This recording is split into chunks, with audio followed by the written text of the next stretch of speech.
Today on Investigate TV Plus, one of the most important safety devices in your car could be defective. That's what's frightening. And that people don't know that these are even inside their car. We uncover a growing number of counterfeit airbags in our country and how you can ensure your safety before you get behind the wheel. Plus, rooms for recovery. We're not just rebuilding houses, we are rebuilding lives. The inspiring couple behind these homes and how they're offering much more than just a second chance at life. Then the key to calm. How musicians are striking the right chord in an unlikely place. Just to hear the piano, it's soothing and it's so nice. In-depth stories that inform and inspire. You're watching Investigate TV Plus. It's one of your car's most critical safety features. I'm T. Chappelle. And I'm Lee Zurich. Airbags have saved more than 50,000 lives over 3 decades. But our investigation found your vehicle may have bogus parts.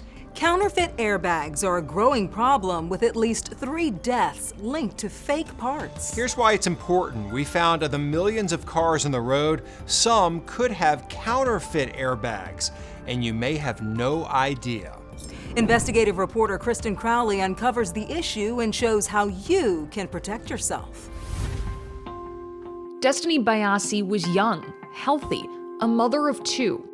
And when she was in this crash in 2023, her family's attorney says she should have survived. It's just not a lethal crash. It's not one that you're supposed to be immediately taken to the emergency room and then unfortunately you pass away a day later. But Andrew Parker Felix says that's exactly what happened to Destiny. Her death, he says, was the result of a counterfeit airbag. They aren't supposed to shoot shrapnel at your face and neck at hundreds of miles an hour in a millisecond and have lethal results. Court records show 22-year-old Destiny bought the car used. Felix says what she did not know at the time, the car was in a crash where the airbag deployed and was replaced with a counterfeit airbag. A majority of these dangerous airbags are made in foreign countries. They don't meet safety standards because they have substandard parts. Counterfeit airbags have been linked to 5 incidents, resulting in 2 serious injuries and 3 deaths, including Destiny's. That's what prompted the National Highway Traffic Safety Administration to release this warning about cheap, substandard replacement airbag inflators. It goes on to say, in all 5 cases, the vehicles had previously been involved in a crash and their original equipment airbags were replaced with defective, substandard inflators.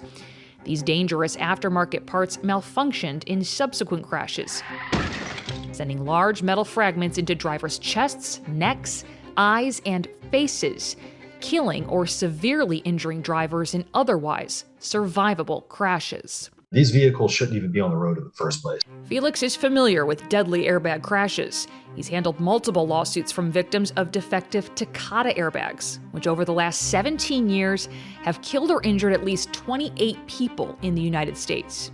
He says even though the number of incidents with counterfeit airbags is lower, the rate of deaths from them is higher, he says, at 60%. I didn't think I'd be seeing more of these. But then to see one that's happening now with an even more lethal fatality rate, that's what's frightening. And that people don't know that these are even inside their car. And that means no one knows how many of these ticking time bombs are out there. But the federal government says the problem is on the rise. Homeland Security says it seized 490 counterfeit airbags in fiscal year 2024, more than 10 times the number it seized the year prior. Our investigation found multiple examples of law enforcement confiscating these dangerous airbags. More than 300 from a shop in Miami, Florida, 450 airbags and parts from a mechanic in Philadelphia. They also caught a retired mechanic in Memphis with more than 2,000 counterfeit airbag and other parts, but not before investigators say he sold more than 500 of them. And the problem is the average driver will have no idea if a counterfeit airbag is in their car. So how can you know if your car is safe? When you're looking at the outside of the vehicle, everything may look good. Bobby Killian is the general manager at CarStar, an auto body shop in Kansas City, Missouri. He and his workers have a step-by-step process to inspect vehicles. Open the hood, open the trunk, and check those panels, climb underneath the vehicle and see if I see any evidence of previous repairs.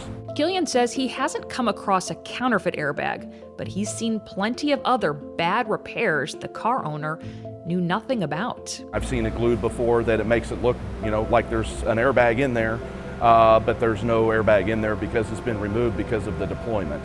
How shocked were you to find out that vehicle didn't even have an airbag in it? I would say I was glad my kid or wife was not driving that vehicle. It could be deadly. Absolutely. That's why experts say it is crucial for anyone buying a used car to have it inspected by a trusted body shop. Felix says Destiny trusted the car she was buying was safe. She never had it inspected. My sole responsibility is to bring some closure and justice to Ms. Biasi's family. So that's what I've been tasked to do, and that's what I intend to do. It's not uncommon for drivers to demand an inspection of a used car from a trusted body shop or mechanic. Experts say if the car dealer won't let you get one before agreeing to buy the vehicle, walk away. Another concern some experts have is people can be tricked into buying these counterfeit airbags online. In 2019, an Ohio man was convicted of importing more than 300 counterfeit airbags from China and selling them as genuine airbags over the internet.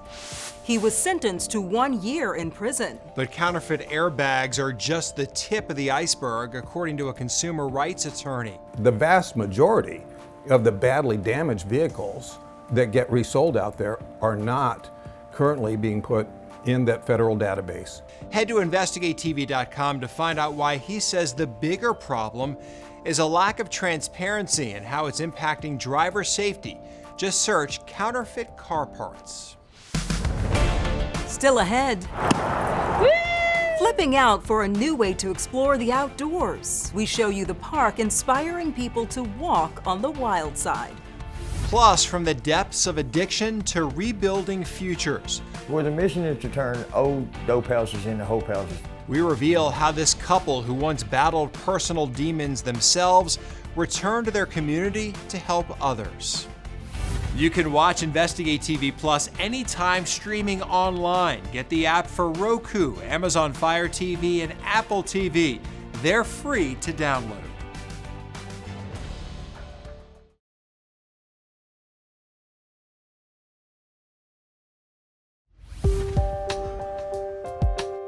If you haven't been personally affected by opioids, chances are you know someone who has. Between 1999 and 2021, an estimated 654,000 people died from an opioid overdose. Those deaths are described in 3 waves, starting in 1999 with prescription opioids. In 2010, our country saw the beginning of a second wave, heroin. And in 2013 was the beginning of the third and deadliest wave, synthetic opioids like fentanyl. A man caught in his own wave of addiction doesn't hold back when it comes to sharing his journey. Ben Owens says drugs nearly cost him his life. Today, he's more than 5 years sober. And he's not just using his second chance for himself, he's using it to transform so-called dope houses into hope houses. The goal of this project to help others on their own journey to sobriety. Reporter Joe Birch shares this story of redemption. Our calling was to come back to Memphis for the people we left behind, and the reason for that, we spent 5 years being an absolute terror on these streets out here, pumping tons of money into the dope economy. They wanted nothing to do with the dope game at all. Tatted and raw, Ben Owen walks like he's right at home on the dead end of Melrose, just off Macklemore in South Memphis, where Owen and his wife Jess say they did a lot of dope. We always had like this foxhole prayer that we would say, even when we were in the trap house living there. And it was, God, if you can get us out of this together, we promise we'll come back for those we left behind. The couple has come a long way from their mugshot days. They bottomed out and got clean 5 years ago. The couple kept their prayerful promise and returned to Memphis from Georgia, buying the very crack houses where they did drugs and saw sex trafficking 24/7. We have what used to be a brothel right down the street here. There were a total of 9 women trafficked out of that house, 4 people shot in that house that I know of in 2017. Ben tells chilling tales on YouTube about the crime-riddled chaos that happened at 1186 Melrose. I was in active addiction and smoking my life away, and came very close to killing myself out here 1,000 times over. I don't know what sort of divine intervention happened. Call it a miracle if you like. Ben and Jess created a Memphis nonprofit called We Fight Monsters that transforms addresses like 1186 Melrose, the longtime crack house, into a show house. What we decided to do was make the bathroom larger because it was very, very tiny, and we knew we were going to be putting women and kids in here. Lucretia Sims now lives in the remodeled home with her spouse and grandchildren. Lucretia, Ben, and Jess say they got high here together regularly. Lucretia and her 2 siblings were among those Ben and Jess returned to rescue. Ben and Jess persuaded me to get into treatment. So I got into treatment, and this is the outcome. I wouldn't trade it in for nothing. I like the use of the word investments, right? These houses are investments in people's lives. We're not just rebuilding houses. We are rebuilding lives. Their nonprofit now oversees 4 properties on Melrose and other former crack houses in South Memphis where more lives are being rebuilt. Then they purchased the Memphis Rebos network of halfway houses for people in early recovery. Rebos is sober, spelled backwards. The nonprofit oversees 42 beds where formerly addicted people get going forward in life, often with a nudge from drug court. Well, the mission is to turn old dope houses into hope houses. 49-year-old Christopher Bobbitt has 20 months of sobriety, longest stretch of clean living, he says, since his teen years. We pretty much patched all the bullet holes up and new electrical, new plumbing, so they're going to have a decent little home to live in. It's the broken that's coming to fix the broken. Josh Sneed says drug court sent him to rehab and then Ben and Jess's halfway house, where he's helped fix old crack houses and learned a new way of life. Now that I'm learning how to live sober, now this is what you do to keep it in action and to keep moving forward. You close down these houses, the dope houses, you remove that driver of instability from the community, and the entire thing just revitalizes. It comes back. It's a beautiful thing to watch. We pulled this off without firing a single shot, without sending a single person to jail. You know, it's just meeting people where they're at and trying to get it done right here at a grassroots level. I don't know of anybody doing this to where they've come back to the exact same place they used to do bad things in and make it better. But that was our promise to God, and we're doing it. Since Ben and Jess started We Fight Monsters, they've helped more than 250 people with recovery and secured safe homes for 75 individuals and 4 families. We found many more grassroots efforts just like this one, helping people in recovery land back on their feet. In Mobile, Alabama, you can find that kind of support at Door to Serenity, where the founder has personal experience with addiction. I am a person in long-term recovery, and 3 years into my recovery, my mom had passed away. The nonprofit operates 3 sober living homes, 2 for men and 1 for women. Studies show people who stay at sober living homes during their recovery are more likely to experience fewer issues with drugs and alcohol, higher employment rates, and more stable housing. Door to Serenity clients like Kobe Bell call the opportunity to recover in a sober home a blessing. I think it's divine order, it's anointed, whatever you want to call it, because it just comes into place. God brings people here, all kinds of people. There's more hope on the horizon. In May 2024, the CDC released its annual drug overdose deaths report. It found in 2023, drug overdose deaths in the U.S. dropped by 3% from the previous year, the first annual decrease since 2018. Still ahead, he may have an imperfect performance venue. You don't get that often out in other places. You do have to put up with some of that. But there's nowhere else he'd rather play, where travelers can find peace among chaos.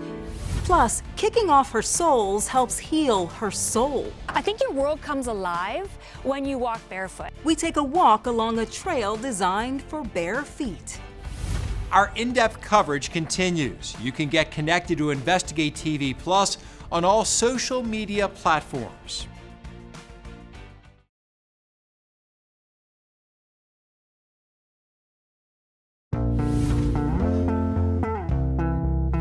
Taking in the fresh air and natural beauty our world has to offer. It's one of the many perks of hiking. Its popularity surged in 2020 as a place for people to gather while maintaining social distance. According to destination hikers, you can find hiking trails of varying difficulty in all 50 states. A hiking trail in Arizona is an experience you won't find in many other places. It's designed specifically to walk barefoot. Reporter Mason Carroll shows us why the creator wants visitors to kick off their shoes for a stroll. I think your world comes alive when you walk barefoot. Leah Williams discovered barefoot parks while living in Europe. She loved it so much, she wanted to share it with others. I thought, when we came back to the United States to live again, that I would create such a park. So here we are 15 years later. The Barefoot Trail northeast of Flagstaff is now open to people of all ages. For people who want to go on an adventure, the path includes beams and ropes. For a calmer journey, the mile-long path is made of different material like sand, stone, and mud. The middle section is sanded and has a little bit of mixture of the natural soil and sand to make it a little bit softer for those of us that aren't used to, going barefoot. Mitchell Brown works at the park now, but used barefooting to improve his health long before the job. I used to have some of the worst posture that you could imagine, and through barefooting and some other calisthenics work, I really built from the ground up a foundation of health and structure. Now Brown shares his passion with others. The best part is the kids, because the kids come out who start out apprehensive, and then they come back on the end part of the trail and you can just see them lit up, they're running around. William wants to open more barefoot trails across the country. People saying, why don't we have these around the country? Why don't we have these in other places? We would like to have, maybe 10 parks, I'm not sure. We'll just see how far this goes. Experts say walking barefoot can have many health benefits too. According to a study published in the National Library of Medicine, walking barefoot can help with balance, posture, and flexibility. But there are some drawbacks. Experts say older adults or those with diabetic neuropathy should talk with their doctor, as minimal footwear may be a better option. Still ahead, keeping calm with rhymes and reasons. I'm leaving on a jet plane. How an airport transports passengers with a peaceful performance. You can watch Investigate TV Plus anytime online. Just subscribe to our YouTube channel at Investigate TV. You can catch stories and full episodes.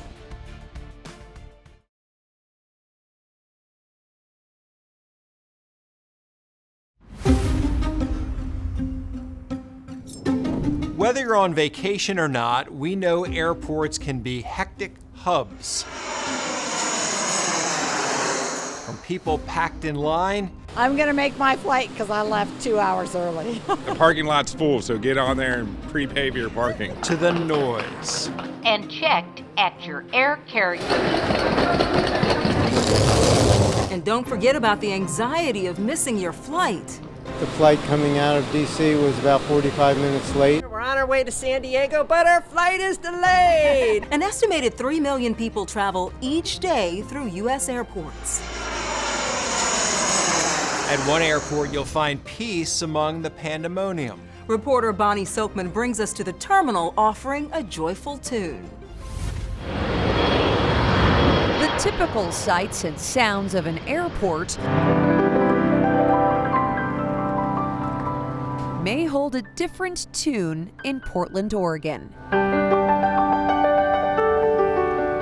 In the midst of the chaotic crowds and carry-ons, something may strike a chord. People come up to us often and say, just with all the lines and all the hassle, all of that, just to hear the piano, it's soothing and it's so nice.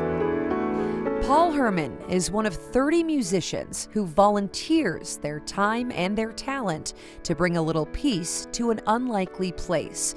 Portland International Airport sets the stage for an always changing audience from all around the world. It happened just after 9/11. They brought in a piano just to kind of ease passengers back into flying.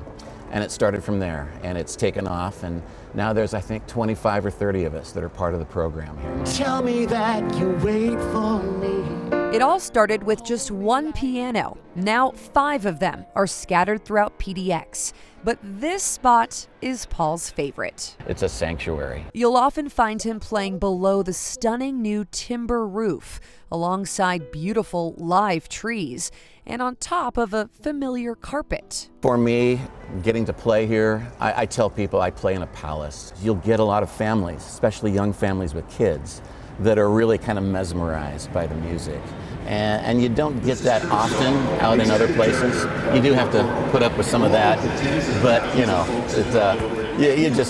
you just keep going. But his favorite part of this gig is what he hears from you. Just think about all the people traveling. Each one has a story, and some of those stories are like just heart-wrenching, really. Already I'm so lonesome I could cry. It's so fulfilling, really beyond anything else that I've done. So hopefully, the next time you're navigating the airport, a little harmony can help change your tune. I'm leaving on a jet plane. I don't know when I'll be back again. You know, piano music will stop you in your tracks wherever you are, but the acoustics in an airport are like no other. Seriously, although this is so bad for me to admit, I'm such a stressed traveler, I don't think it could help me. You won't even notice. I won't even know. I'm like, try to get to the gate and get there early. So, oh, wow. Yes, I know. Oh, well. But it is great. It was great in the story. All right, that's it for us on Investigate TV Plus. I'm Lee Zurich. And I'm T. Chappelle. Thanks for watching.